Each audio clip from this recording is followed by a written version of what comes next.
All right, welcome to Module 2, Movement. Minimalist methods to upgrade your energy, increase focus, and transform yourself using movement. So I just finished a big oyster lunch and tried sea urchin for the first time, which was a pretty cool experience. Got a full belly, ready to rock. I'm here at a conference in San Diego and thought I'd step out for a few minutes and get you guys Module 2. So let's get started. I heard this story from Tim Ferriss. There was a meeting on Necker Island with 30 of the world's top entrepreneurs, and they were getting together with Richard Branson, founder of the Virgin Companies. And one of them asked him what his secrets were for productivity, for maximizing his productivity. And after a long pause and reflection, he responded, work out. So working out isn't just one of the most effective ways to increase our productivity. It's also one of the best solutions to a number of problems we face today as entrepreneurs, businessmen, businesswomen, even parents. So how do I increase my energy? How do I get more confidence? How do I strengthen my immune system? How do I minimize downtime, get a deeper, more restful night's sleep? How do I increase my attention to detail and stay focused for longer periods of time? How do I get a better body and elevate my mood? The answer to all of those questions is working out. And one of the keys to optimizing energy and mental clarity is spending as much time as you can in a peak state. Now, what state refers to is your mood and how you feel. And we change states naturally many times throughout the day, and most people do this by default, and they let external circumstances determine the state that they're in. But optimal performance relies on our ability to recognize when we're experiencing an unresourceful state and being able to quickly elicit an alternative and more useful night state with predictable consistency. So one of the best biohacks for this is a Tony Robbins event called Unleashing the Power Within. And at this event, Tony utilizes many strategies from neurolinguistic programming to anchor physical movements with a peak state. So it's difficult to get ourselves where we're feeling really emotionally charged and jazzed up, and it's one of those things that when it happens, it's great.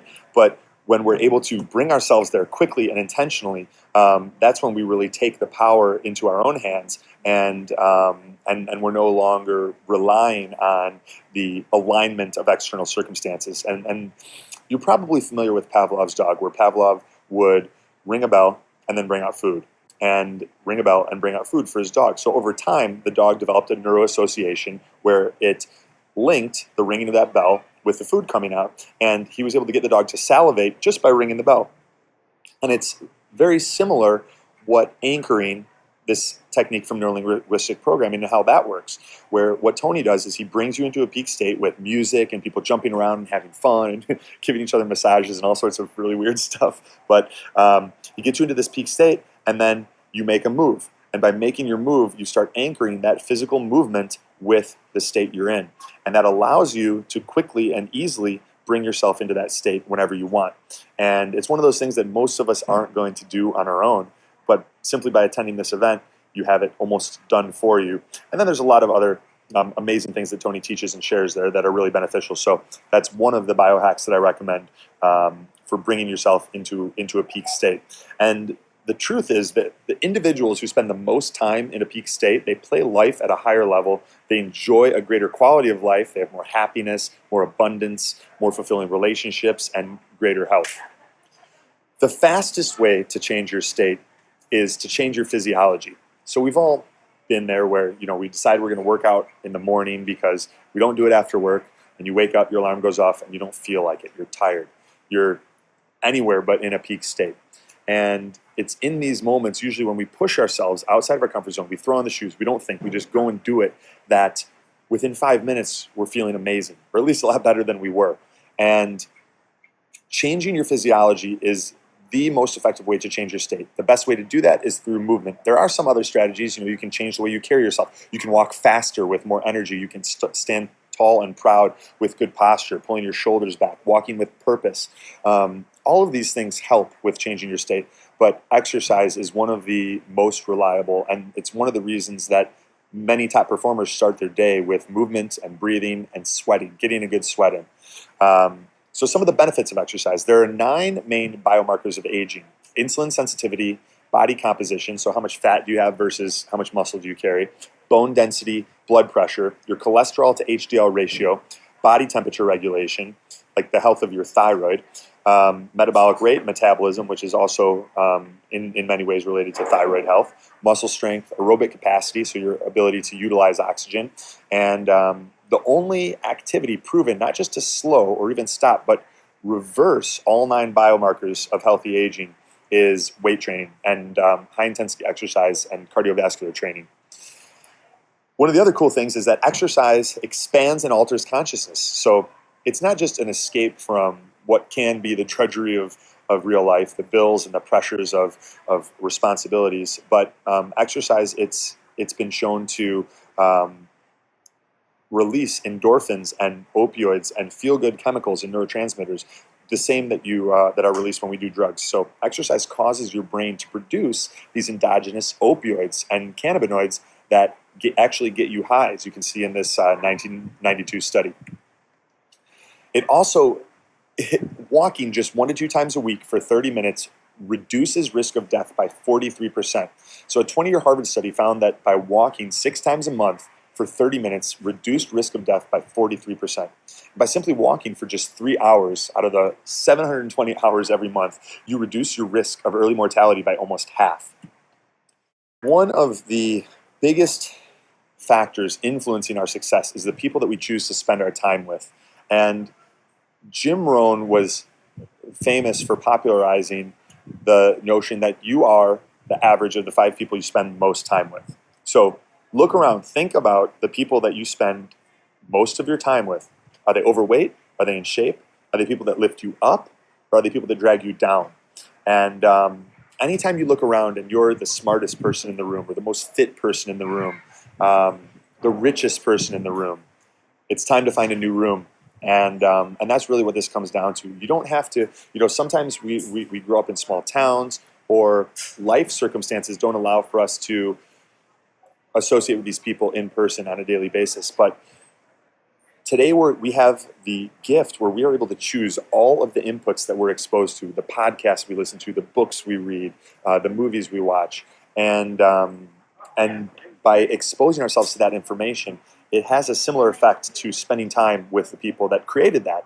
So buying courses, hiring coaches, these are things that we have the option to do. And we can very much cultivate the people that we surround ourselves with. So look at the people you're spending your time with right now.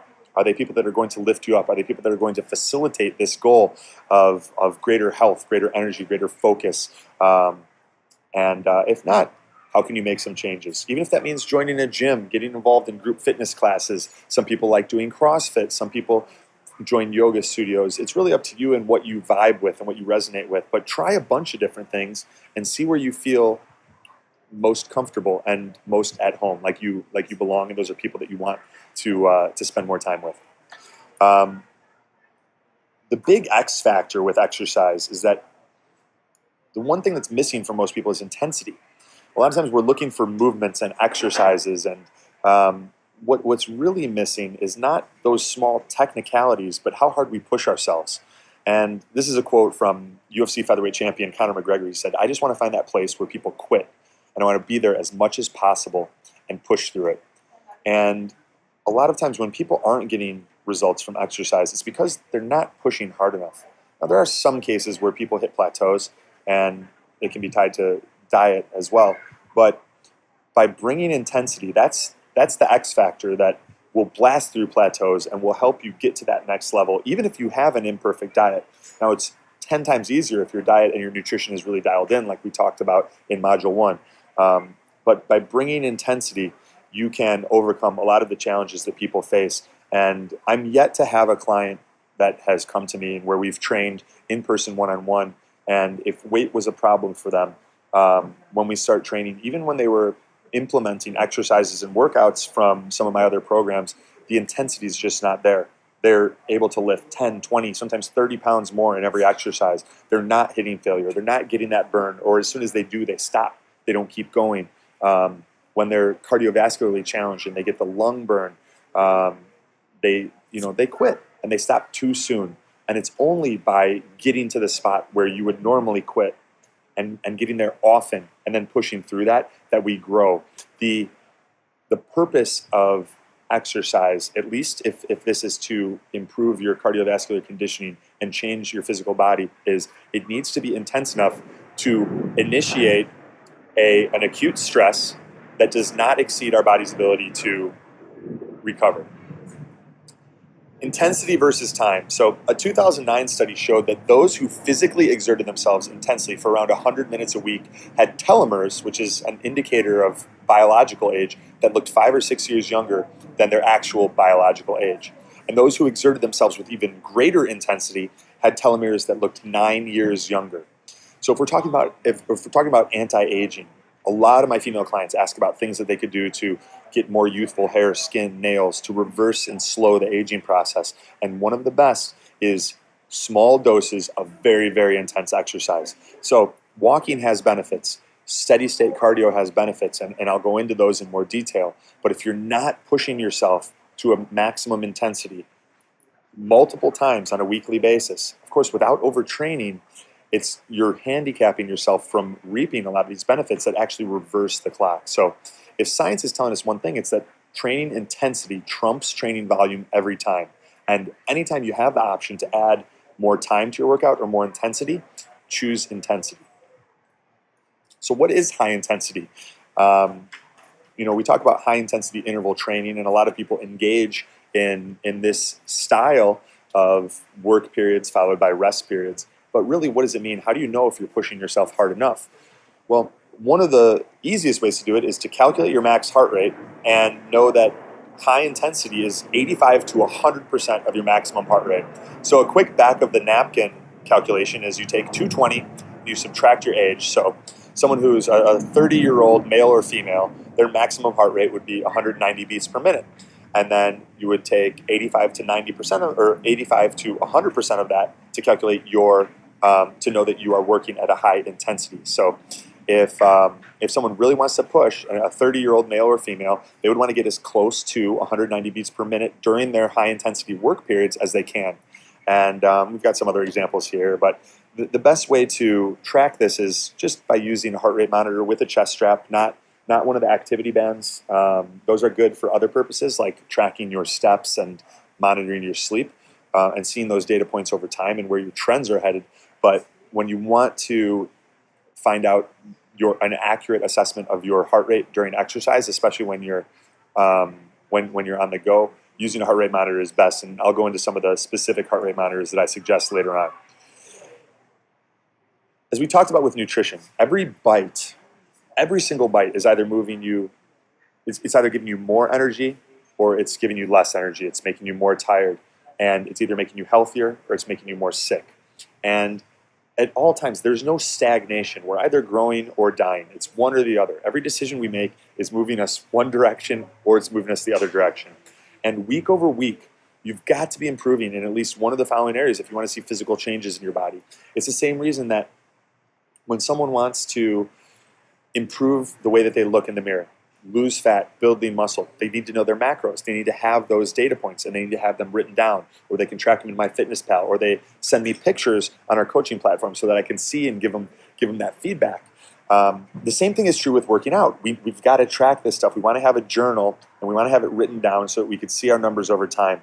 And some of the changes that you want to see, if you're looking to also see physical changes in your body, if you're looking to also increase your energy, you want your rest periods decreasing, your weight increasing, your reps going up, your sets going up, your heart rate increasing, your sprint speed increasing, or your time under tension, the amount of time that your muscles are working and engaged in strength training or even any resistance training exercise going up. And you want to do that while keeping other variables consistent. So if your goal over a 6-week period is to decrease your rest periods from 2 minutes down to 30 seconds, keep everything else consistent, and then work on cutting down your rest periods every time and being ready to go back and go into the next set sooner. And this will condition your body for bringing your heart rate back down to closer to 120 or what would be considered your resting heart rate at a faster cadence. I mentioned earlier that we don't want to exceed our body's ability to adapt and recover. So what we're looking for is the Goldilocks principle. It's like, what's that sweet spot? What's the optimum level of stress that is not too little that it doesn't do anything, but it's not too much that we're feeling achy, stiff, our sex drive decreases, or it's we're challenging our body more than our body is capable of recovering at that current point in time. And as it pertains to specific exercises, usually people, their intensity for weight training, high intensity interval training, sprints is too low, and they need to increase that and give themselves rest periods. So during their work periods, the intensity is really, really high, but during the rest periods, they're letting their heart rate come back down to close to 120. Conversely, many people are doing their steady state cardiovascular and aerobic training at too high of an intensity level, and they're in this like no man's land where they're burning muscle glycogen, they're elevating their stress hormone cortisol, and they're not burning fat, and they're actually doing themselves harm, as opposed to if they worked out at a lower intensity and they stayed within their target aerobic zone, which I'm going to teach you how to calculate later on in the presentation. That cardiovascular and aerobic training would be beneficial, and that's kind of what we're looking for, is the sweet spot with both of those. And I already gave you how to calculate whether or not you're working at a high intensity. That's kind of your heart rate zone for resistance training and for high intensity interval training, sprint training, things like that. And then we'll go into your target aerobic zone for your steady state work and where you want to be for that. 7-time Mr. Olympia, Arnold Schwarzenegger, said, "I realized that pain could become pleasure. We were benefiting from pain. We were breaking through the pain barrier and shocking the muscles. I looked at this pain as a positive thing because I grew." One of the most fierce predator ever to roam land or sea is the megalodon. It was like a giant great white shark, and you can kind of see them in scale here in the infographic. But what's crazy is the megalodon became extinct, and it became extinct because it was inefficient. It required too much food to power such a massive body and musculature. And we see this a lot today with bodybuilders, where they're carrying so much mass. They're strong and they can lift 500 pounds or deadlift 500 pounds, but they can't go up a flight of stairs without getting winded. And the goal, now if that's what you're going for, that's cool. This is probably not the program for you. And there are a lot of other programs out there that can teach you how to get huge. What we're going for is functional muscle, where every ounce of muscle that you have serves a purpose and doesn't compromise your cardiovascular conditioning and your aerobic conditioning. You have muscular endurance, you have muscular strength, you've mastered your own body. You can do handstands, you can do headstands, you can do a lot of these more challenging compound movements that sometimes get thrown by the wayside and ignored when we only focus on building size and we're just doing overhead presses, bench press, deadlifts, squats, rows, pull-ups, and kind of keeping it there. It also gets boring. To stay consistent, the people that don't get in good shape and then lose it, add muscle, lose it, get lean and then put it right back on, are the people that have programs that are engaging and fun for them. And functional training, one of the benefits is that it does that. You know, you can have a body weight program. You can have a program that focuses on muscle building cardio. You can have a program that focuses on just using the TRX. You can have a program that focuses on sprint work and intervals on the track, and interweaving all of these things in a way that provides you with the body composition you want, you know, more so something along the lines of a UFC fighter or Brad Pitt in Fight Club. And you can tweak and adjust based on your goals. If you want to put on a little bit more size, you focus on higher weight, lower reps, while still keeping your rest periods reasonable so that you're getting multiple benefits from everything you do. It's not like, well, we'll go into the different training systems a little bit later. But functional training, the definition of it, it's a practical approach to training that prepares and conditions the body for situations encountered in daily life. It makes performing those activities less stressful. So that's why we're doing this. Everything we do is to improve our quality of life, and functional training is no different. Just recently, there was a situation where I was working with a client at my gym. So her name's Rochelle. She's a 33-year-old neurologist, and she came to me with debilitating arthritis pain. She couldn't carry her groceries. She was in so much pain she couldn't work out. She'd seen some trainers, and they didn't understand what she was dealing with. And because of that, they would give her dumbbells to use, and the next day her hands would be so sore she couldn't even barely use them. So what we started doing is she would come and we'd work together, doing some different treatments for the first half an hour or so, and then the second half of her hour, we would go down and we'd figure out what she could do in the gym. Within 2 months, actually, she was taking herself off of her arthritis medications and prescription drugs, and it wasn't something that I told her to do. It was something she did on her own, and she's a physician, so she's allowed to do those sorts of things. Don't go taking yourself off of prescription drugs without talking to your doctor first. But Rochelle and I were down. We were finishing up one of her sessions, and we were down in the gym in my building. There was an argument taking place between about two men in their 40s. One was an African-American man in a wheelchair, and the other was an overweight Caucasian man on an elliptical machine. They were arguing over a girl. I guess the guy in the wheelchair was hitting on the other guy's girlfriend. And the argument was getting a little bit loud. I could see that it was bothering some of the women in the gym that were working out, and the staff wasn't doing anything about it. So I told Rochelle, she was working out on the treadmill. I was standing on the front of the treadmill, kind of working her intervals, and I said, "All right, I'm just going to go say something and ask him to take this argument somewhere else." She's like, "No, don't say anything." She's like, "I don't want to start a fight." And I'm like, "Well, we're not going to start a fight. I'm just going to ask him to, if they're going to have this argument, to go do it somewhere else because there's a lot of people working out here and whatever." So she's like, "No, please don't, please don't." I could tell it would have made her uncomfortable. So if you can imagine, there's a cardio side of the gym, and then there's a weight side of the gym, and there's a little cafe in the middle. So we went over to the weight resistance training side and figured we'd finish up the workout over there. And things were quiet for about 5 minutes. And then while Rochelle was mid-set, we heard pow, pow, pow. We heard gunshots go off. 3.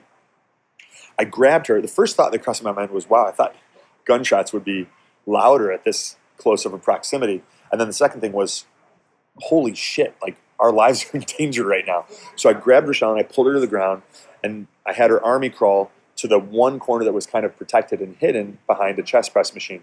And I covered her up just in case there was any bullets flying. I didn't know if, at this point, we couldn't see because there was like a 4-foot wall dividing both places. Now you could see over the wall, but we're down on the ground trying to make sure that we're somewhat protected. And I didn't know if he had just shot the guy that was on the elliptical machine. I didn't know if he'd shot him and then started shooting other people. So I'm thinking, and I'm like, all right, what can we do?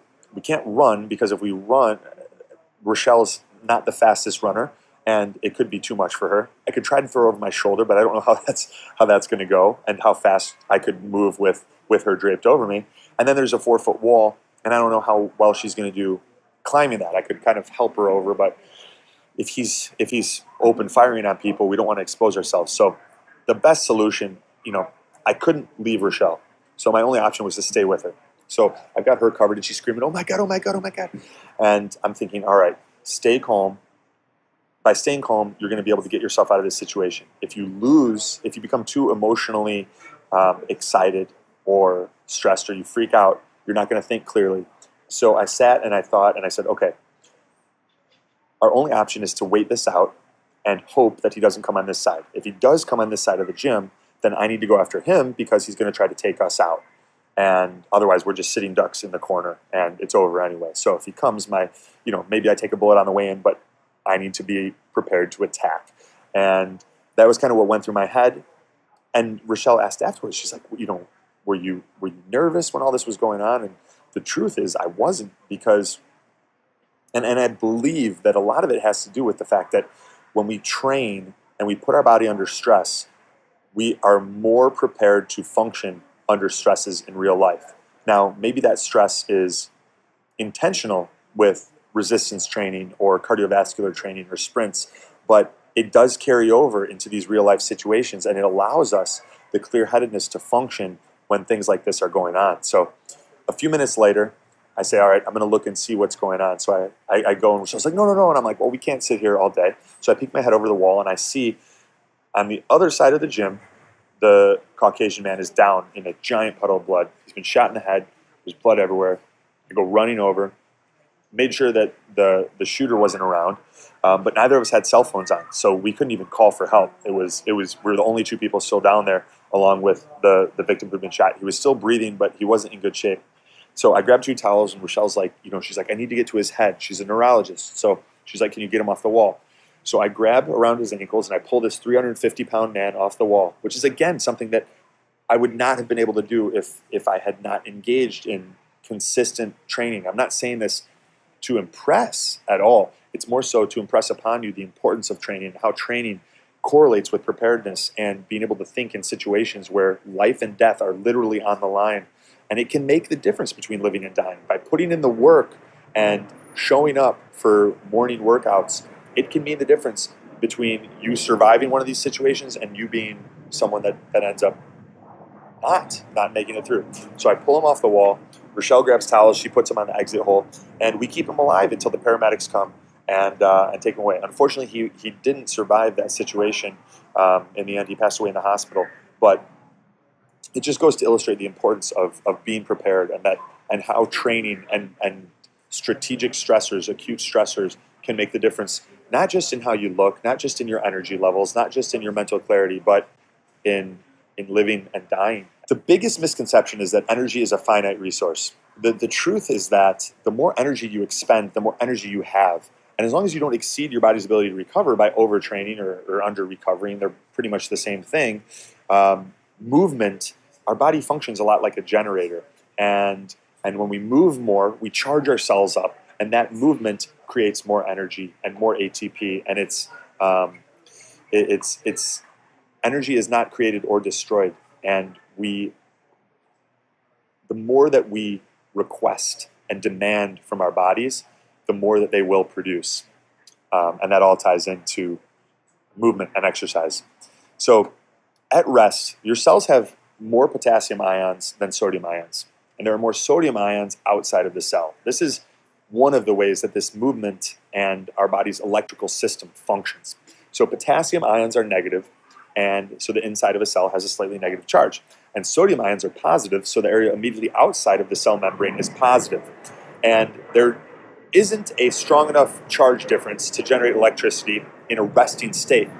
But when the body needs to send a message from one point to another, it opens the gate. And when the membrane gate opens, sodium and potassium ions move freely into and out of the cells. And negative charged potassium ions leave the cell, attracted to the positivity outside of the cell membrane. And the positively charged sodium ions enter it, moving towards the negative charge.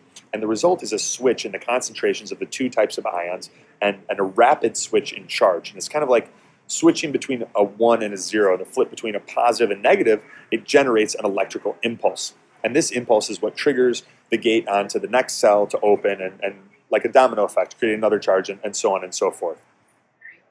And it's one of the ways that we are very much electromagnetic beings. It's this sodium-potassium pump, and the signals, which are often initiated by our brain and our central nervous system, that trigger these electrical impulses to move throughout our body. So, one of the best ways to strengthen your body's electrical system and your sodium-potassium pumps is through exercise. And here are a couple studies that illustrate that.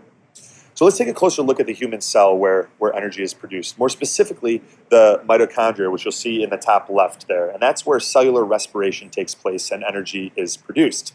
So what is cellular respiration? Cellular respiration is the process whereby the cells, the mitochondria, take food and oxygen, and they produce the energy unit ATP. And ATP is what our body uses as energy, as currency for energy. And it produces the byproducts H2O and CO2, carbon dioxide. Now, as I mentioned, mitochondria are these little energy powerhouses of our cells. And when we live a sedentary lifestyle, as we get older, what we see in the mitochondria is a reduced aerobic capacity, a fewer number of mitochondria, increased insulin resistance and diabetes, cardiovascular disease, and a lot of the chronic degenerative conditions that come with aging and a sedentary lifestyle, and the standard American diet. However, when we engage in consistent aerobic resistance training, high-intensity interval exercise, what we see is healthier mitochondria. We see a greater number of mitochondria, which means more ATP, which means more energy. So these individuals have greater aerobic capacity. They have increased resistance to fatigue, increased endurance, increased fitness, reduced risk of diabetes, and reduced risk for cardiovascular disease. And the long and the short of it is, when you've got your nutrition dialed in, like we talked about in Module 1, and you're taking in more oxygen, as occurs during exercise when we need to breathe deep, you produce more energy. So breath and movement are the elements that initiate energy production. And both of those coexist with exercise. And specifically the type of exercise that I'm going to recommend you do, where we intentionally breathe deep, and we do deep diaphragmatic breathing all the way down into the lower abdomen, and we try to get ourselves a little bit lightheaded multiple times throughout our workouts. That's how we really increase our oxygen uptake. The exercise increases our body's ability to utilize oxygen and assimilate oxygen into the cells, and therefore with a greater amount of oxygen, with greater oxygen utilization and a better diet from Module 1, we produce more energy. Some of the rules for movement: do what you love. On a long enough timeline, if you don't enjoy your workouts, you're not going to do them. That's why it's so important to find things that you love, or at least the things that you dislike the least. Get workout buddies and accountability partners. Like we talked about, you are the 5 people you spend the most time with. You're the average of those 5 people. Get workout buddies. Find accountability partners. All of that has a big influence in your ability to stay with it, stay consistent. Have someone that's going to say, hey, did you get your workouts in? Or hey, let's go for a jog. If you don't have someone that you can do that with, hire someone. Hire a coach. It doesn't have to be me, but you want someone that's going to help hold you accountable, that's going to push you, and that's going to drive you to be the best version of yourself, and the version of yourself that you know exists, that there's more for in this life. Work out in the morning. Do the most important thing first. When we try to put it off, the numbers don't lie. It just doesn't happen. We're tired. Life gets in the way. We've had a long day at the office. Something comes up, scheduling conflicts. When you do it in the morning, before you've even taken your phone out of airplane mode, before you've even looked at your email, you just get up and you do your workout. Nothing gets in the way. As far as the world knows, you're still asleep. And that's how you abolish excuses and make it happen. We already talked about hiring a trainer and a coach. Work out outdoors. You'll understand the importance of this more when we get into the light module, but air outside has higher concentrations of negative ions. You don't want to breathe the same recycled air that you get in gyms. It's got lower oxygen concentration. It's got lower amounts of negative ions, which carry with them antioxidant benefits on the body and have an energizing properties all of their own. But you're getting sunlight and you're charging up your cells that way. So get yourself outdoors as much as possible, even if it's not sunny. Find ways to integrate it into your lifestyle. Just driving less, walking or biking more, parking further away, jogging places. And we'll go into some more ways that you can do this later on in the presentation. Give it purpose. Sign yourself up for a race, a 5K, a Spartan race, a Tough Mudder, something that's fun, something that you're looking forward to, so that there's a reason for you to get out of bed and hit the gym, because you know that if you don't, that race is going to kick your butt.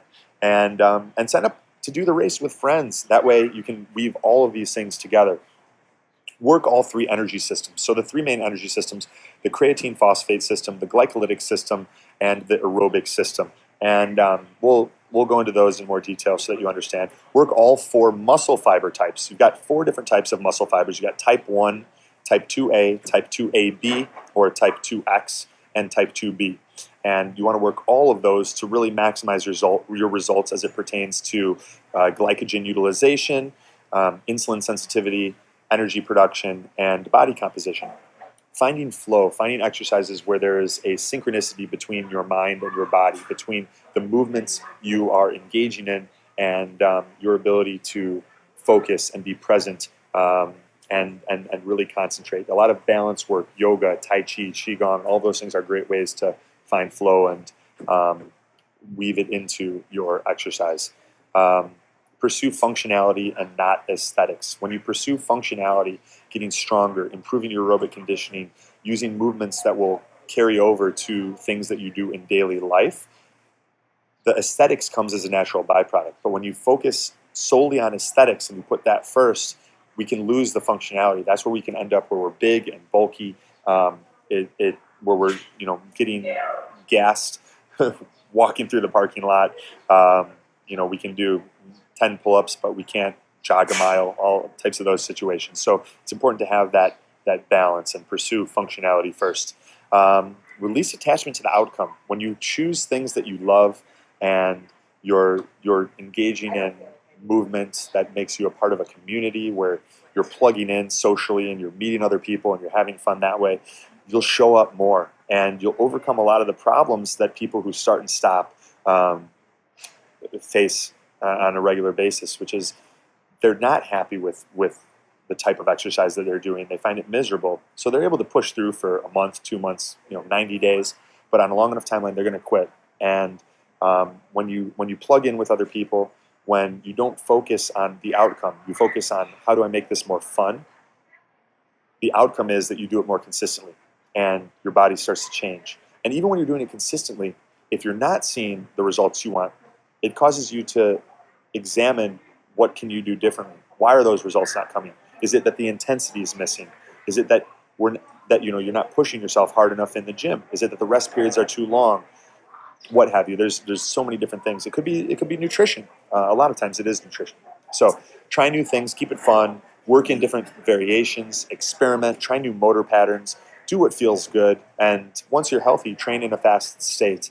It increases autophagy, which is the cellular cleansing process where we remove waste on a cellular level. And when we eat right before we work out, we burn the food that's in our stomach. When we train fasted, we have a tendency to go to body fat stores and detoxify more effectively. So some of the ways that you can train fasted, the easiest way is just to skip breakfast, wake up, get your workout immediately. You're already fasted from not eating for 8 hours while you were sleeping. Get up, do your workout. Some people that have adrenal fatigue or thyroid issues, gut dysfunction, blood sugar dysregulation, it's important for them to address those things first, and that's what I help a lot of my clients with. And then once those are stabilized, you can engage in some more fasted training. Some other popular fasting and feeding windows are the 16-8, so a 16-hour fast, and then you eat all of your meals within an 8-hour window. That can be one meal, it can be 2 meals, it can be 3 meals. It doesn't really matter. You just want to make sure that you're hitting your targets for the day and you're doing it within that feeding window. Another one is the 18-6. So you fast for 18 hours, you eat your meals within a 6-hour feeding window. I like to do a 24 to 36-hour fast once or twice a week. And most of the time now I feed intuitively. So I'm often not hungry when I get up. I'll train. And I'll go until I feel like I need to eat. Maybe I'll have a keto cocktail in there while taking some exogenous ketones and pure caprylic acid, MCT oil, maybe throw in some branched chain amino acids to prevent catabolic muscle breakdown in a fasted state. And then I'll wait until I get hungry. Sometimes that's 11 a.m., sometimes that's not till 6 p.m. So it really depends. And I try to listen to my body and pay attention to the signals it's giving me. I mentioned training in the morning. There's a few reasons. It's not just that we have a tendency to burn more calories when we train fasted. It's that life doesn't get in the way. It's a cornerstone habit where we value things that we invest in. And when you physically invest energy in your health in the morning through exercise, you're more likely to choose foods that support that commitment and stay consistent with that decision. It really pre-paves your day for healthy decisions, and you're not gonna, most people aren't gonna go for a jog in the morning, do push-ups, do squats, and then go hit McDonald's for an Egg McMuffin and a hash browns right afterwards. They're gonna put something in their body that nourishes them and gives them more energy. So, and the benefits of training in the morning, you get more sunlight. Getting that sunlight as close to the time that you wake up as possible is also beneficial for resetting your circadian rhythm, which results in better sleep at night. When you can train barefoot, we touched on negative ions and negative electrons when discussing fresh air and why you want to train outside as opposed to breathing the recycled, recirculated air that exists in most gyms. And going along with that is by training barefoot, by maintaining our connection with the earth, there is a similar flow of electrons between the earth and us. And this flow of electrons acts as an internal antioxidant. And it also reduces inflammation, it gives us more energy, and it has many health benefits. So when you can, when it's relevant, train barefoot. And even if that's just taking your shoes off and spending some time in the grass, you'll notice decreased inflammation, more energy, I try to do a cold plunge in a natural body of water like Lake Michigan, or here in San Diego, I've been in the ocean the past 3 days, just doing a quick swim to get those negative ions and grounding benefits that come with connecting to Earth in a barefoot state. We mentioned working all 3 energy systems. So the 3 energy systems in the most simplified form are: you have your creatine phosphate system, you have your lactic acid system or your anaerobic system, and you've got your aerobic system. So your lactic acid system is the one that is worked most often with resistance training, high intensity intervals. The creatine phosphate system is what's done with like powerlifting and explosive high weight exercises, less than 10 seconds. And then your aerobic system is usually from 3 minutes on. And that's like your steady state cardio, going for a jog, doing the Stairmaster, where you're not working and then resting, but you're keeping your heart rate elevated for, I like to stay within the 20 to 30 minute zone. I found that to be the sweet spot where you're getting the minimum effective dose, that Goldilocks point, but you're not pushing too far where it's going to compromise your consistency and you're not going to want to do it the next day. You also want to work all 4 muscle types. So we mentioned the different types of muscle fibers, and one of the easiest ways to do this is just to follow the protocol that I'm going to lay out for you guys here. But your type 1 fibers you get through steady state aerobic activity. Type 2A and type 2AB you get from different variations of anaerobic training. So when you're engaging in resistance training, sprints, intervals, and playing around with different rest periods, different work periods. That's how you work the type 2A and the type 2AB fibers. And the type 2B fibers is the muscle fiber that's most often neglected, especially by guys that are trying to put on size. To work the type 2B muscle fibers, we need to lift really heavy weights for a short amount of reps. So like really heavy deadlifts, really heavy barbell squats. And that's how you target those type 2B muscle fibers.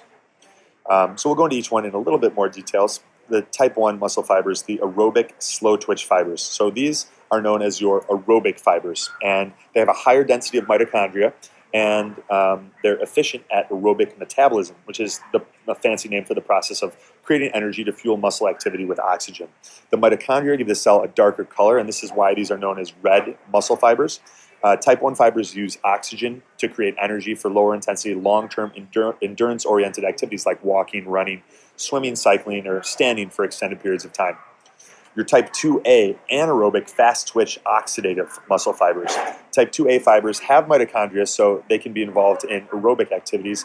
However, they can also be used to produce force rapidly during activities that require a high amount of strength or power. Fast-twitch muscle fibers also have a greater diameter than type 1 fibers, and they play a more significant role in hypertrophy, which is the technical term for muscle growth.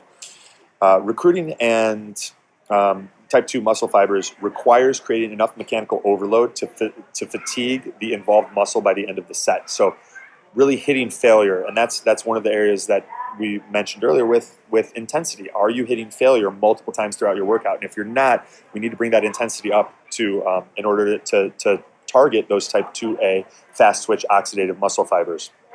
So you're kind of seeing how it's all interrelated. The intensity correlates with your ability to train all 4 muscle fiber types. Type 2B, anaerobic fast twitch glycolytic. Type 2B fibers are known as anaerobic muscle fibers, and they store energy that's released for short, explosive, and extremely high-intensity activities, so your heavy deads, your heavy squats. Type 2B fibers do not have mitochondria, and they have a colorless appearance, which is why they're known as white fibers. And because they have a limited supply of stored energy, and thus fatigue quickly, type 2B fibers are used for strength and power activities requiring a high amount of force in a short period of time. And here's a closer look at the relationship between the energy systems and the type of training that is involved to work each of those respective systems.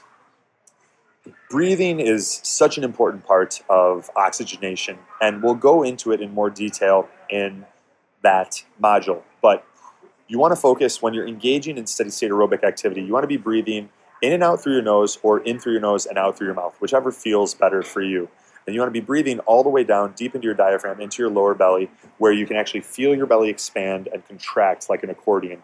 An exercise that I use with a lot of clients to help them learn how to breathe And this is something that a lot of us struggle with, is I'll have them lay on their back and I'll put a yoga block or a kettlebell or even just a piece of wood on their belly, and I'll have them breathe and move that yoga block, 2 to 3 inches down, 2 to 3 inches up, as much as they can, really accentuating and exaggerating that diaphragmatic breathing.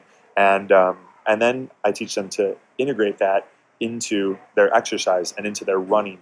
And it's one of the reasons that when you're running at first, you want to, you don't want to be doing it with your dog, where you're going to be distracted and your dog's going to be stopping every 2 minutes, to smell something or, jump at someone. You want to do it where you can really settle in and focus on your breathing and focus on the rhythm of the exercise, making sure you're getting down into your lower abdomen, and how are you, are you coming in through your nose and out through your mouth, or in through your nose and out through your nose? Correcting your posture, like we talked about, changing your state, producing more energy comes with a better function of your central nervous system, which requires proper alignment of your spine and having head, neck, and spine alignment, not the forward head posture that so many of us get from sitting over our cell phones, leaning over computers. If you reach back and you feel a bump in the back of your neck that sticks out more than the others, that's a sign of forward head position or forward head posture.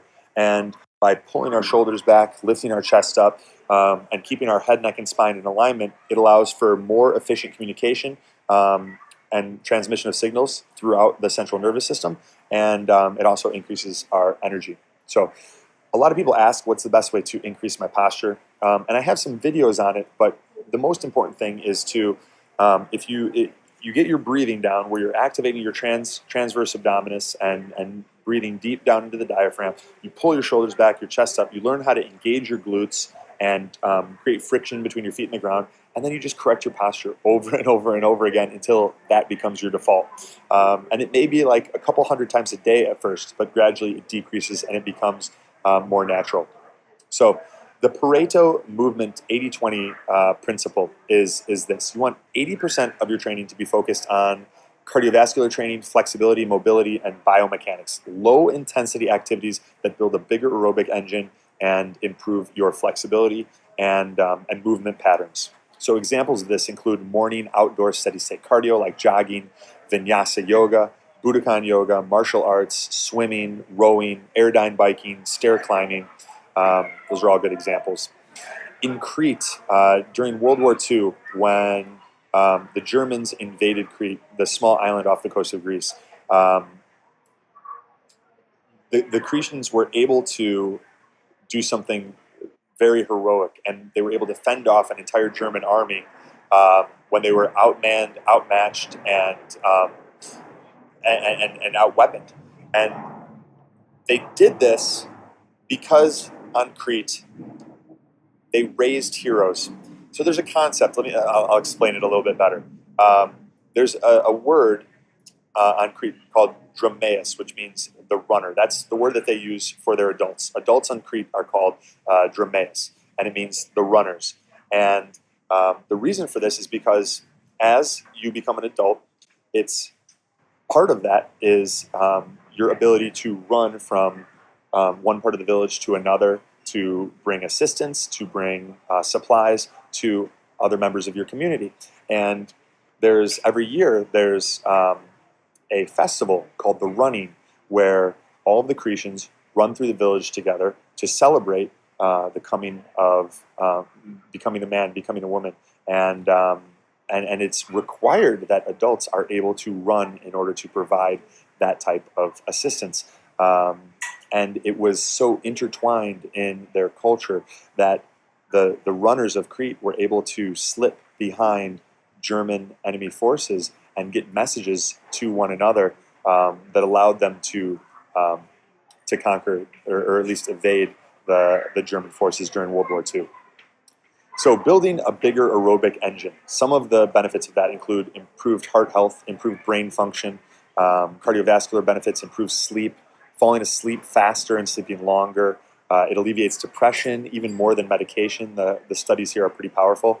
And then we've got here some simple steps for good running form, and you guys will have these in the presentation notes. So I'll let you go over that on your own time, just to and be respectful of everything here and try to keep this snappy. When you're doing your steady state cardio, the goal is to hyperoxygenate. So like we talked about, breathing in and out through the nose, deep diaphragmatic breathing, saturate the blood with oxygen. And this is something that you can also check with a blood oximeter. It's a little meter that you can put on your finger, and it tells you your pulse, and it tells you your blood oxygen saturation levels. All right, so we've covered that when high intensity training involves, it means you're at 85 to 100% of your maximum heart rate. Now, that's for high intensity interval training, anaerobic training, resistance training, and sprints. For aerobic training, where you're going for a jog, or you're getting on a Stairmaster, or you're doing a row machine, or swimming, you want to be within your target aerobic zone, which is much lower intensity, but you're maintaining that heart rate for a longer period of time. And you calculate that by taking 180 and subtracting your age. So that gives you your upper limit. Again, we'll go back to that example of like a 30-year-old man or woman. So the target heart rate, the upper threshold for a 30-year-old man or woman would be 150 beats per minute. And then you'd subtract 10 from that to get your lower limit. So if a 30-year-old man or woman was engaging in steady state cardio, so they're going to go for a run in the morning outdoors, get their sun, hyperoxygenate, they are going to run and keep their heart rate between 140 and 150 beats per minute. And they're going to use a heart rate monitor like the Garmin Forerunner 220 to verify that. Let's say you're not exercising right now and you don't even know where to start. Well, the best place to start that I recommend is the Couch to 5K training plan. And this can take you from literally sitting on the couch, being a couch potato, to running a 5K within 10 weeks. And here is the entire Couch to 5K workout breakdown. It's just 3 days a week. It's simple. It breaks down how long you want to walk, how long you want to jog, and progressively increases the amount of stress or overload that you go through each week, so that by the end of it, you're able to run a 5K, which is really cool. There's also an app on the smartphone that you can download and have it all there. So if you don't want to use this, download the app. It's great. Highly recommended. Now, a lot of people do not like cardiovascular training. I'm one of those people. I never liked cardio. I played soccer all my life. I would wait till the last minute to get in shape for preseason. But what I found is that by sticking with it, you start to find benefits that you didn't even know existed. So here's a quote from Melanie. She said, "I've been overweight my entire life, so running was my ultimate fear. I was horrified at the idea of someone seeing me run. I cringed at the thought of putting so much pressure on my knees, and the thought of the pain I'd feel in my chest, it gave me nightmares. That being said, I had to do it. I knew that if I could conquer my fear of running, I could do anything. Running has opened a lot of doors for me, both physically and mentally. I lost 90 pounds and I gained an I'm a badass attitude. I run a 5K every morning, and it allows me that I can take over the world feeling that I love to start my day with. I love the burn. I really fell in love with running." So you can see, if you're anything like me, if you're anything like Melanie, being consistent with this, give it 30 days. Do it every day for 30 days, even if it's just for 5 minutes. 20 to 30 minutes is that sweet spot where you're really going to get the best results, but anything is better than nothing. And you'll start to find that your body adapts, and it adapts quickly. And many times the weight that has failed to come off for people that have done a lot of different workout programs and resistance training, it comes off easily and a lot more effortlessly when they do steady state aerobic training.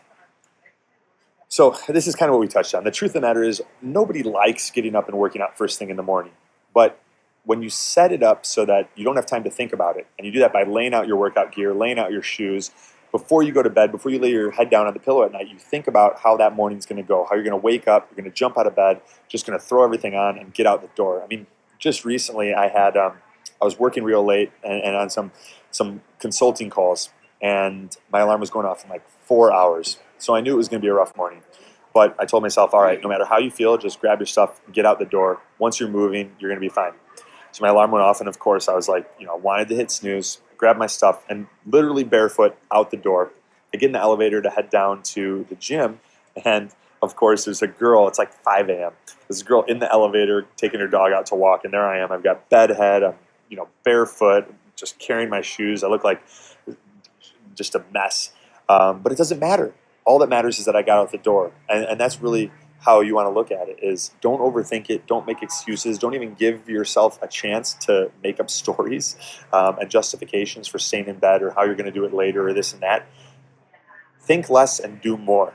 And that's really the key to all of this. Just become obsessed with action, and you'll find that you pontificate less, and there's a lot less of the mental wheel spinning that can hold a lot of us back, is when you just focus on action. You focus on, all right, it's really simple.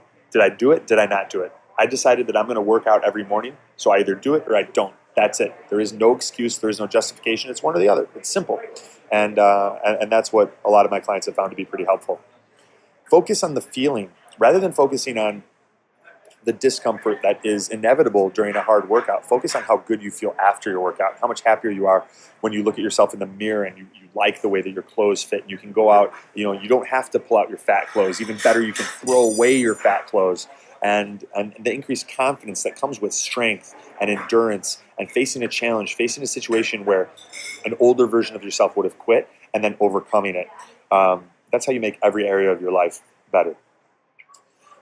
We've talked about the importance of finding your Goldilocks spot, the minimum effective dose, and that all ties into training and not straining. So, a natural runner is one who progressively improves his or her running economy, where it's fun to move faster and it's comfortable with less effort. You want your running to be as effortless as possible. And two resources that I highly recommend for achieving that are Power Speed Endurance by Brian McKenzie and Ready to Run by Kelly Starrett. We've got a great interview with Brian McKenzie in our expert interview series and podcast, and then hopefully we'll have one with Kelly Starrett coming up soon.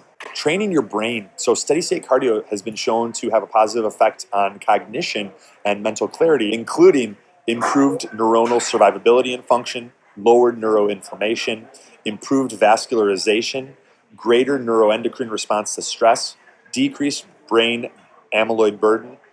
So beta amyloid plaque, that's what accumulates in individuals that have Alzheimer's, improved attention to detail, greater planning and organizational skills, elevated ability to multitask, improved working memory.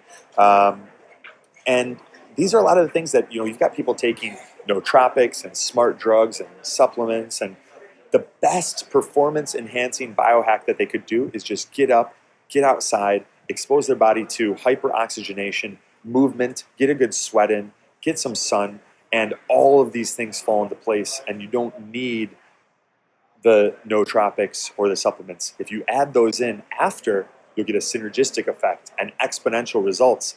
But to go for the pills first it's really focusing on a much smaller piece of the pie, where the movement and the breath work and the sunlight, all of that is much more important.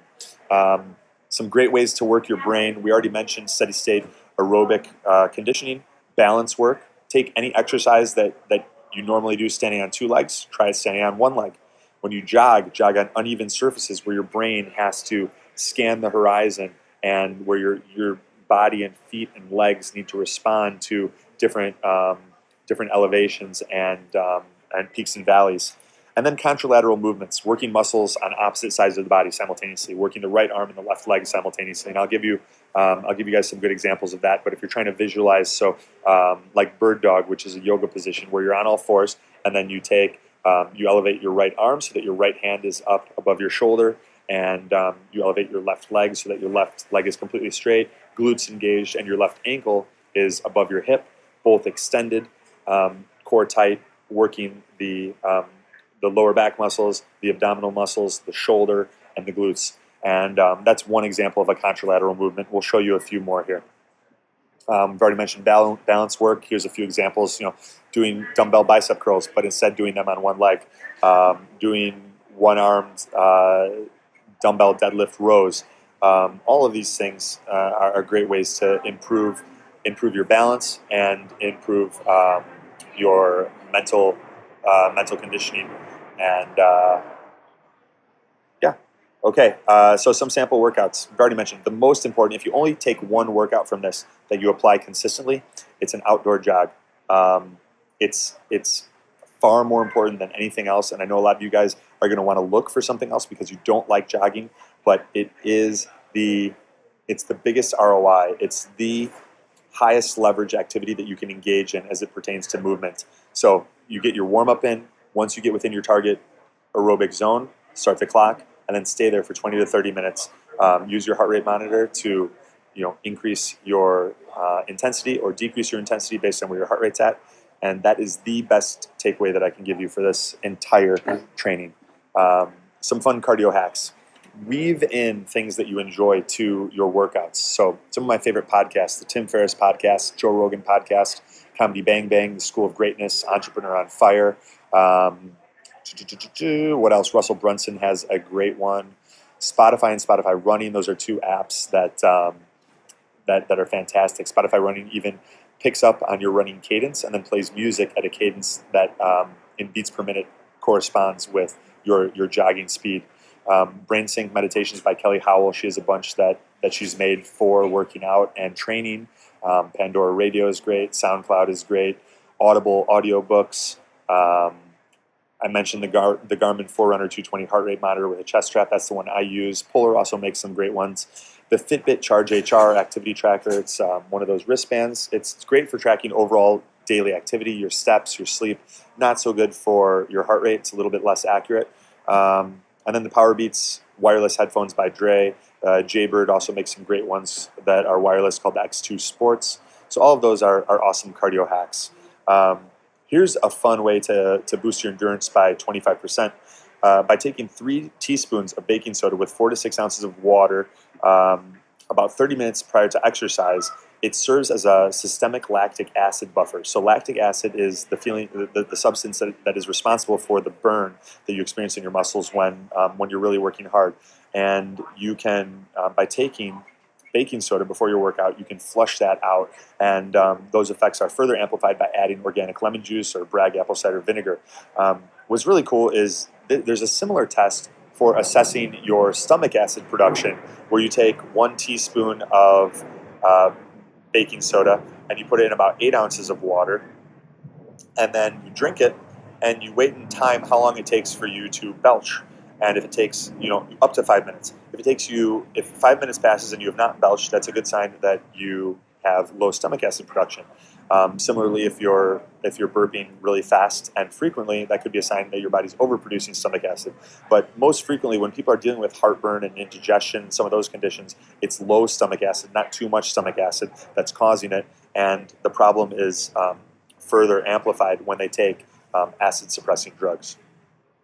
Some other cool mobility hacks: the Budokon Flow and Flexibility DVD, hot yoga and dry saunas, the Trigger Point roller and Rumble roller for working out soft tissue, the lacrosse ball. That's one of the best overall tools for getting into the fascia and releasing trigger points. Joe DeFranco's Limber 11 video on YouTube. It does require a foam roller and a lacrosse ball. I recommend all of you do that video at least once through, finding some of the exercises that are most challenging so that you know that those will be the most beneficial for you to do on a regular basis. So that covers the 80%, building a bigger aerobic engine, improving your mobility, your flexibility, your biomechanics, all of that good stuff. And then the 20% of your training should focus on strength, muscular endurance, high-intensity intervals, and sprints. Most people put far too much emphasis on this area, and consequently, it's affecting not just their energy, but their body composition and their results, their ability to lose weight there as well. This 20% is done at maximum intensity. And part of the reason we keep it at 20% is because you're pushing yourself to that 85 to 100% of your maximum heart rate. And if you do it more than 20% of your week, it's going to, you're risking overtraining or under-recovering. So you want to find that minimum effective dose. And we've touched on this a little bit, but in more detail, the minimum effective dose is defined simply as the smallest dose that will produce a desired outcome. So Arthur Jones referred to this critical point as the minimum effective load, as he was concerned exclusively with weight-bearing exercise. But what we're going to look at is precise dosing of resistance training, conditioning, and nutrition. So anything beyond the minimum effective dose increases is wasteful, it risks overtraining, and it accelerates the aging process. Some other important distinctions: the barbell squat versus the resting squat. The resting squat is a movement pattern and body position where it can be used for eating, socializing, pooping, foraging, playing, resting. It's done by a lot of indigenous people and ancestral tribes, and that's how they sit. And there's it's a great way to improve your hip flexibility, mobility, open everything up, and improve a lot of the movement inefficiencies that are rampant in modern Western society. So from sitting too long, spending too much time at the desk, computer, our jobs, etc. All right, so picking things back up, the happy hour crowd came down and had to move things up to the hotel room. So now I'm on the balcony of my hotel room. We were talking about the barbell squat versus the resting squat. So the barbell squat is effective for building muscle and strength, boosting testosterone, especially when working those type 2B muscle fibers. The resting squat is different. It can be used for improving mobility, ankle flexion, knee flexion, hip range of motion, all of those things. And as I mentioned, this was used by many indigenous tribes and indigenous people for eating, socializing, pooping, foraging, playing, resting. There's even something called a squatty potty now that is like a little footstool that you use and hook up to the base of your toilet to elevate your feet and more closely mimic this natural squatting position, because it's been shown to improve elimination. And Ido Portal does something called the 30-30 challenge, where you essentially spend 30 minutes a day for 30 days in this squatting position. And it's been shown to improve mobility in the knee and hip, like we talked about, ankle flexion, increase energy, and provide a number of other physical and physiological benefits. Here's some other fun workouts that I like to do and that are good barometers for gauging your overall level of strength and conditioning. The 3-minute push-up challenge. So each push-up is 30 seconds. So 15 seconds to lower yourself, 15 seconds to push yourself back up. Fancy words being the eccentric and concentric phases of the movement. And your goal is to work up to the full 3 minutes without stopping. And this can be challenging. So really, essentially what we've got here is 3 minutes time under tension, spending very little time at the top in a full locked out position. You pretty much, as soon as you get to about 98% lockout, you start going right back into the next repetition. And do that as frequently as you would like until you work up to the full 3 minutes. And then once you're there, you just kind of maintain. So that's the 3-minute push-up challenge. Some other strength hacks. A great basic strength building routine for adding muscle without taking up too much time is the Strong Lifts 5x5. And here I've given you guys a full breakdown of it, but it's just 2 workouts done, I believe, 3 times a week. And it's 5 sets, 5 reps. You're using as much weight as you can for those 5 reps, taking about 1 minute in between. And this infographic is great. It pretty much gives you the important takeaways of the program. If that's something you'd like to try, some other good strength hacks. Body by Science by Doug McGruff. The Power of 10 by Adam Zickerman. The ARX Fit Omni machine. Already mentioned Strong Lifts 5x5, the Biodensity Strength and Bone Health machine. That's also good, especially for folks 50, 60 plus that are looking to maintain bone density. That's definitely one to check out. Here are some sample strength training splits, and you guys have all these in the notes, so I'm not going to go into too much detail, especially because this is the 20%. It deserves a similar amount of our focus and attention, even though I provided with you guys, a number of different exercises, workouts, and routines, and splits and things like that. So you've got that all in the notes. You can go through those. Chest, we've got a wide variety of chest exercises. If you're not sure how to do any of these exercises, jump on YouTube, type in the name, and you'll be able to see some demonstrations. You can sort them by view count. Look at the ones that have a lot of thumbs up, and that will give you the form and functionality of the exercise. Back exercises, leg exercises, and you can use all of these to put together your own types of workouts based on some of those splits and frameworks that I provided. Arm exercises, shoulder exercises. These are some of my highest ROI strength exercises that really give you a lot of bang for your buck, working multiple energy systems, multiple They're all compound multi-joint free weight exercises. Here's a sample push workout for Monday. So hitting chest and triceps, little shoulders in there. Then you've got followed by wind sprints and incline walking, or I even prefer a steady state jog at the end to prevent the reesterification of fatty acids, which basically means when you engage in any high-intensity glycolytically demanding activity, it liberates free fatty acids. And when you continue with like a steady state jog or even incline walking, if you're doing it at an intensity level that keeps you sweating, it prevents those fatty acids from being reabsorbed and helps flush them out. And you're less sore the next day as well. Here's a sample pull workout that you could do on a Wednesday, a leg and shoulders workout for a Friday. Some of my favorite aerobic conditioning hacks: Power, Speed, and Endurance by Brian McKenzie, mentioned earlier. Warrior Cardio by Martin Rooney. The Extreme Kettlebell Cardio Workouts 1 and 2 DVDs, and the original Insanity and Insanity the Asylum. Those are two of my favorites. Here are some vetted CrossFit workouts. These are the ones that I use myself and with clients. You can look up the specifics of each workout, but I provided you with the names here so you could kind of quickly reference those and pull them up. Some do anywhere workouts. A lot of the challenges that clients face is that they're spending a lot of times in hotels, away from their gym. They don't have access to a gym. So here are some workouts that you can do pretty much anywhere. So I've been in San Diego for the past 3 days. We finally went to the gym today, but it was not because we had to. It was because the guy that I was working out with, he wanted to use some free weights and do some functional dumbbell and TRX combination exercises. But we ran first. Yesterday we just hooked the TRX up to a tree, and we did our jog. We did our TRX. Then I went for a little swim in the ocean. Especially if the weather's nice, it's better to get outside. And I'd rather just do steady state and body weight stuff.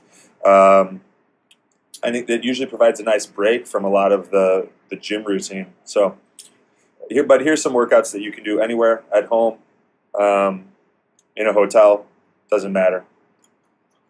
100 burpee challenge. How long does it take you to do 100 jumping burpees? If you're a beginner, you can do these as up downs, where you just the modified version is you bend down, you step back, step in, stand up. And then here's the more advanced version, which is jumping burpee push-ups. If you want to kind of gauge your performance, greater than 11 minutes is more beginner, 7 to 11 minutes is intermediate, 5 minutes and 45 seconds to 7 minutes is advanced, and anything less than 5 minutes and 45 seconds is considered elite. Another one of my favorites is the 500-meter row challenge. Use the Concept 2 row machine, put the resistance all the way to 10, and see how long it takes you to row 500 meters. Anything over 2 minutes needs improvement. A minute 40 to 2 minutes is good. Less than a minute 40 is awesome. So far, my record's like, I haven't done this more than half a dozen times, but my record's like 126, minute and 26 seconds. I was on pace to beat that the other day. I was around 122, 123, and then I literally fell off. Not like hit a wall conditioning-wise, but my butt came off the seat and onto the metal part of the machine. And then my buddy that I was doing it with, who I train, he was like, "Get back on! You can still beat your time."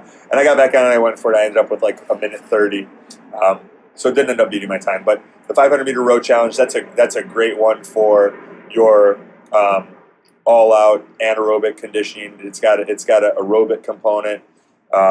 Really pushes you, and it's less than 2 minutes. Incline treadmill sprint workouts. Kind of here, I give you a breakdown of some of the different splits that you can do for running incline treadmill sprints. The incline is good because it's easier on the knees, hips, and ankle joints, as opposed to running on a flat treadmill. Similarly, hill sprints outside are easier than running sprints on flat ground, which, especially for people who are just getting into an exercise routine, can be high risk for pulling hamstrings and other muscles. The Airdyne bike, one of my favorites, and here are some different sprints and work and rest periods that you can work on the Airdyne bike. and how to integrate those. Battle rope sprints, track sprints.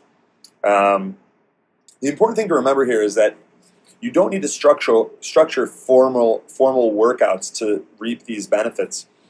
You can do little bouts of movement throughout your day, and those have been shown in scientific studies like the one here to be just as beneficial as steady state or as one bout of continuous exercise. So you can get these little fractionalized workouts in. 4 10-minute workouts throughout the day is just as good, if not better, than a single 40-minute workout. So it also has the benefit of breaking up periods of sedentary activity where you're sitting and working at a desk. Some great fractionalized workouts, walking, yoga poses like crescent pose, warrior 1, warrior 2, warrior 3. Short sprints, as long as you're not risking injury, running to catch the bus, things like that. Push-ups, squats, pull-ups, mountain climbers, high knees, power jumps, burpees, planks. If you find yourself easily becoming intimidated, if you've said, all right, I'm going to do push-ups every morning, or I'm going to do a set of push-ups and a set of squats every morning, but it just doesn't happen because you wake up, you're tired, you don't feel like doing it, commit to just 1 rep. If they say if you want to start flossing, you don't say I'm going to floss my teeth every morning. You say I'm going to floss just 1 tooth. And often once we're in there, we've got the string out. That's the hard part. You might as well just keep going. It's similar with exercise. You commit to do just 1 rep, and some days you may just do 1 rep, and that's great. Other days, when you have a little bit more energy, you're like, all right, I'm already on the ground. I've done a push-up. I'm just going to keep going and do a few more. Or you've already done a body weight squat. You might as well just keep going and do a few more. I like to start off my day with on my rebounder. And I'll say, all right, I'm just going to do a few jumps till I start feeling good, feeling like my body's waking up, I'm getting oxygenated. And usually I start having fun, and it feels good, and I just keep going. So make it more bite-sized, small chunk it, and it'll be easier. Some other great resources for freedom of natural movement, moving in across the 360-degree plane, MoveNat.com, EdoPortal.com, and TheFitnessExplorer.com, all recommended and great to check out.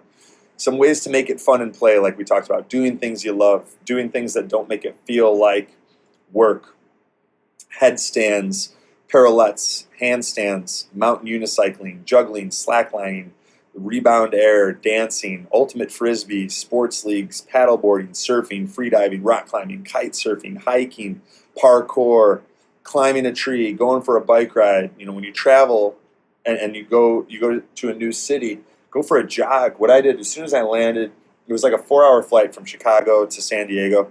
As soon as I landed, immediately put on my stuff, went for a jog, found a park, took my shoes off, did some handstands, some different yoga poses, just kind of hung out, laid in the grass, not just for earthing and grounding benefits after the flight, but just to soak up some sun, breathe, and have a good time. Nothing too crazy, but it was enjoyable. It felt good.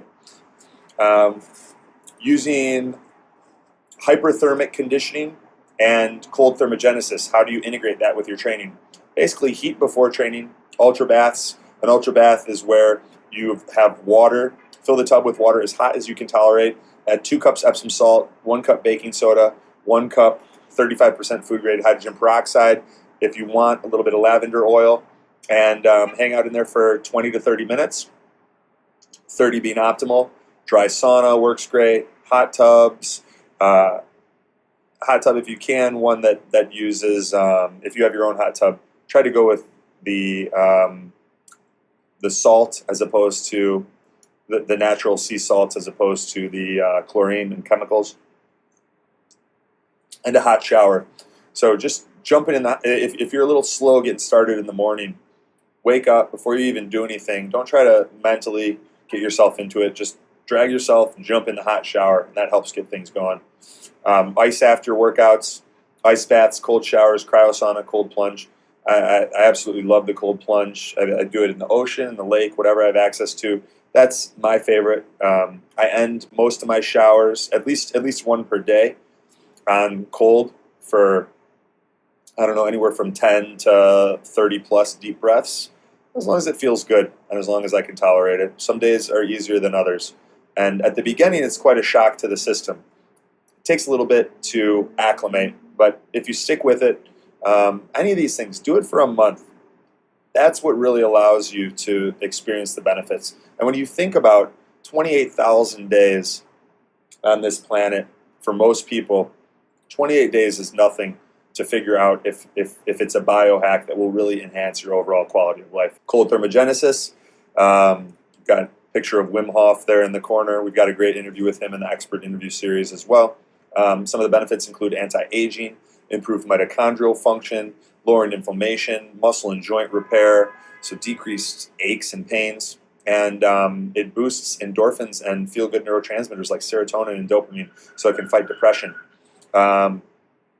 Many of the traditional Turkish and Russian bathhouses have mastered this art of the hot-cold contrast, where you go in a really hot sauna, and then when you start feeling uncomfortable, you go and you plunge in like a 40, 50-degree pool of water, refresh the body, re-energize the system, spend about 1 to 5 minutes in there, then you go back in the sauna.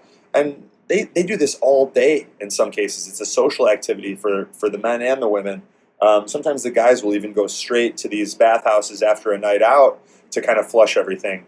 They'll bring food, and it's one of the ways that they stay plugged into the community, and one of the things that unfortunately is missing from the Western culture. But I'd like to see it integrated back in, and something we've got a few things in the works that we'll keep you guys posted on. It could be fun. Talking with Naudi Aguilar from Functional Patterns recently, he shared his 3 favorite exercises. If he could only do 3 exercises, 3 movement patterns that he believes to be the most beneficial for humans, they are the transverse twist, the contralateral step pull, and the contralateral step push. And if you're wondering what the heck does that mean, we'll give you a demonstration of each of them here. So the transverse twist, let's go into that. Give you guys the video clip here.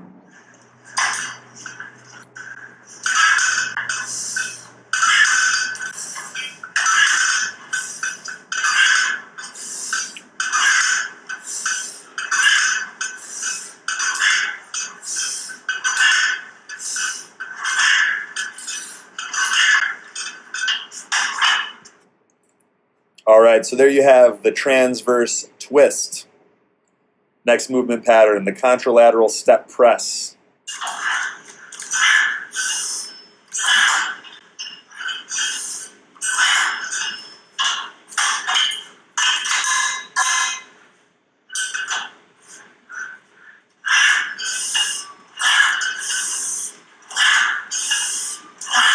Naughty's also trained a number of professional athletes like UFC fighter Jeremy Stevens, and he's one of the people I very much respect in this industry, and especially as it pertains to functional movement and functional training.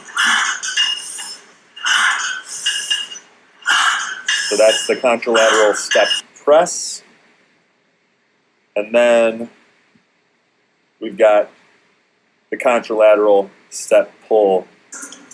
We're going to be operating from a unilateral position. Uni means one, which means I'm just going to be using one leg to promote my balance here. I'm going to be rotating my T-spine. TBA is going to be in. Ribs are going to be fairly open. Abdominal is going to be contracted. We're maintaining some intra-abdominal pressure. And what I'm going to be doing is putting my pressure on my lead foot. I'm going to press off of that lead foot and then bring myself back into this position. Okay? I'm going to rotate my T-spine to the right. You guys will see this arm extends as this arm extends.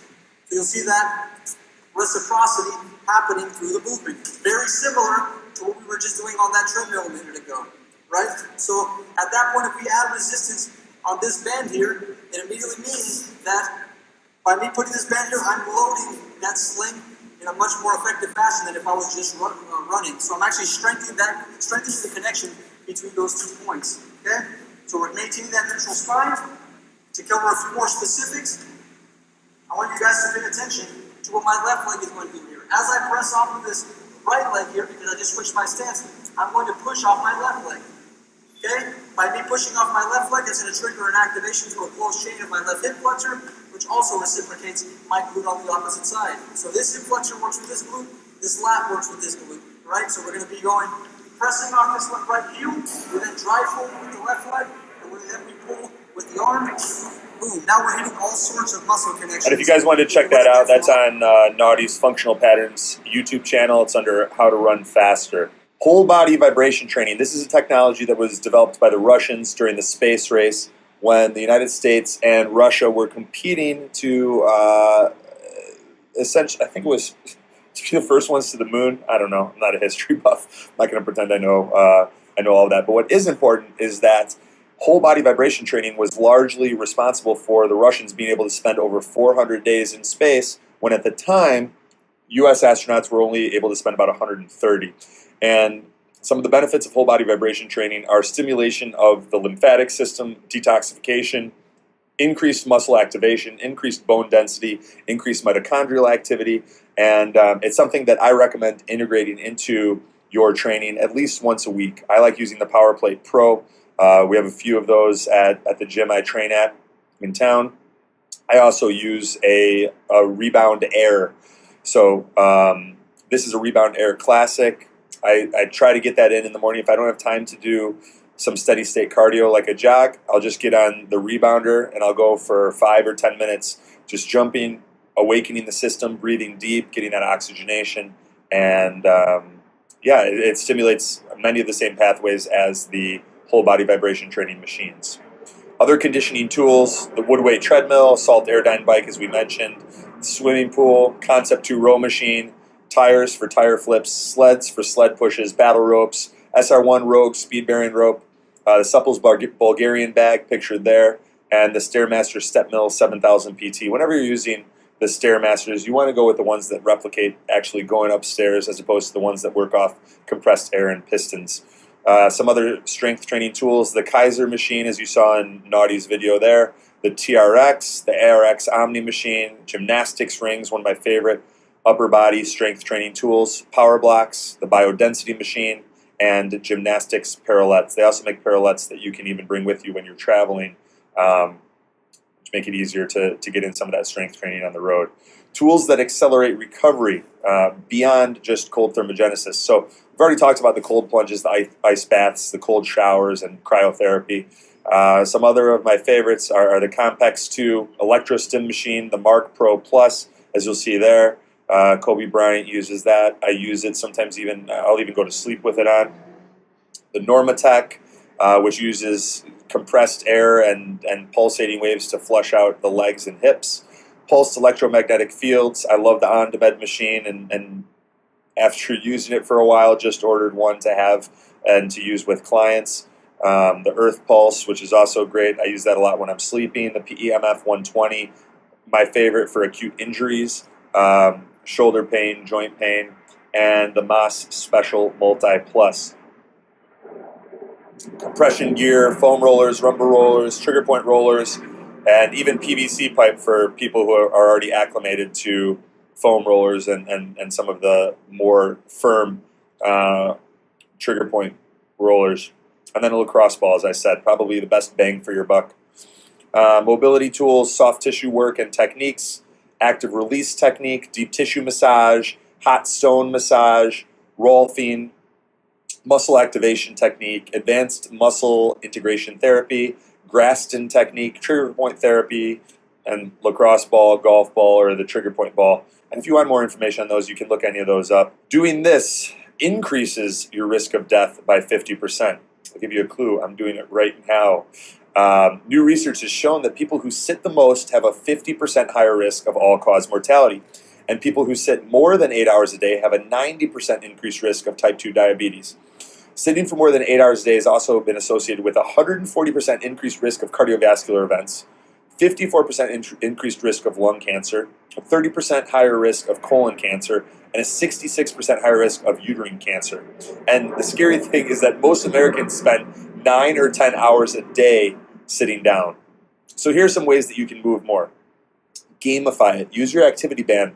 I love the Fitbit Charge HR. The Jawbone Up 24 band is good. I've had one of those. The Jawbone Up 3 is good. I've had one of those. I kind of tested all of those against one another. I liked the Fitbit Charge HR best. Those allow you to use inactivity reminders where it actually vibrates, reminding you to stand up after every 30 minutes of inactivity. For every hour you spend sitting, do 50 jumping jacks. Get a Lifespan treadmill desk or a Veridesk standing desk. Personally, I work at my kitchen counter with my MacBook Pro. I elevate it using a simple 3M adjustable monitor stand and an Amazon Basics ventilated adjustable laptop stand. My whole setup was like $36. The stand desk is another option. It's a couple $100, and it doesn't require a high counter if you don't have that. Just find creative ways to get outside, take calls, schedule meetings, and do anything possible outside. Even better, while walking. I mean, right now, I did the first half of this presentation down by the ocean. Then when the happy hour crowd came, headed up to the room, out on the balcony, just getting some fresh air. Find ways to get outside. Yes, are there planes passing every 30 seconds with the airport? Yeah, but it's not a big deal. As long as the information is conveyed, that's what really matters. And it's just a matter of putting yourself first and taking care of yourself and, putting on your own oxygen mask before you try to help other people put on theirs. If the weather doesn't allow, do a walking meeting indoors. Just find ways to move more. Make a game out of it. Use stairs whenever possible. Do your own chores. Get a dog.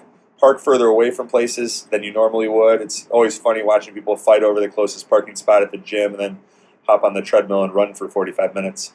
Common mistakes. We've already talked about exercising at the wrong intensity. Do your 20%, your high intensity interval training, your resistance training at very, very high intensity. So 85 to 100% of your max heart rate, which is the easy way to calculate that is just 220 minus your age. Do your steady state work at within your target aerobic threshold. So 180 minus your age, subtract 10, that gives your lower barrier, and then just stay within that range. Exercising for the wrong duration, either not long enough to trigger the physiological benefits or so long that the workout exceeds the body's ability to recover. And then accepting an effort that's anything less than you are capable of producing. How we do anything is how we do everything. And when we're looking for shortcuts, it really just handicaps us. When you commit to put in the work to achieving your goals and doing whatever it takes, that's when we're really able to take our life to that next level.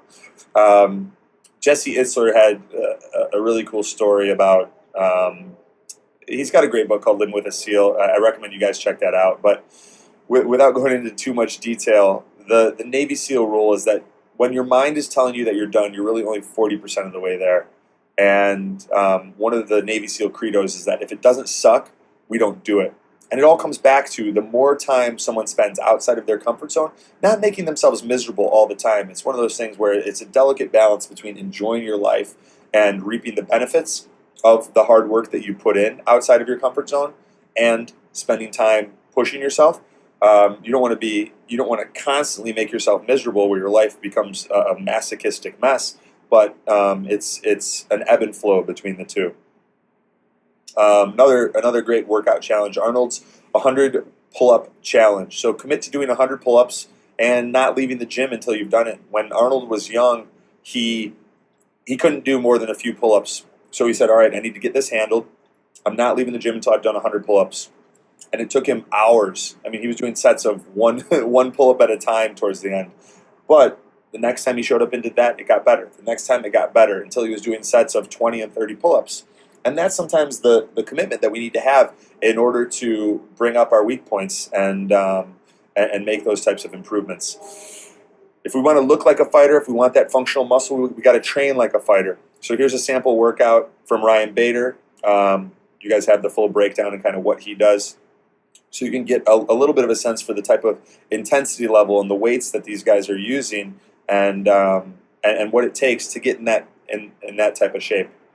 I've got a couple other workouts here for you, and some ways that you can structure your training, how you can integrate Metcon training with higher intensity resistance training, strength training, working those type 2B muscle fibers, best ways to warm up, oxygenate, soft tissue work, all that stuff. So got some more workouts for you here that you guys can play around with. Best way to know if you're overtraining or under recovering is there's heart rate variability. Excuse me. Oh, excuse me. There's heart rate variability training and multiple applications for using that. I think Sweet Sweat is one that I use that integrates with a polar heart rate monitor. But if you're waking up and you're not feeling good in the morning, if you're a guy and you don't have morning wood, if your sex drive is decreased, those are all signs that you may be overtraining or under recovering, or there may be a higher priority health issue at play.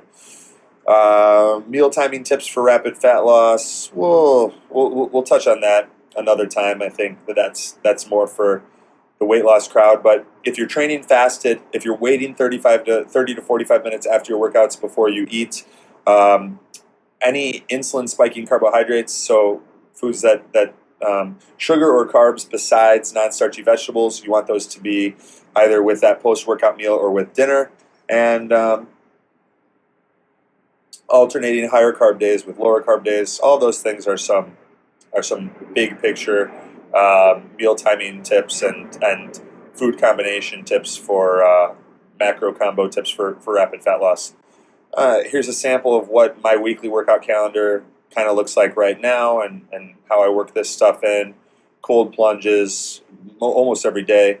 Lots of hyperthermic conditioning in the form of saunas and ultra baths.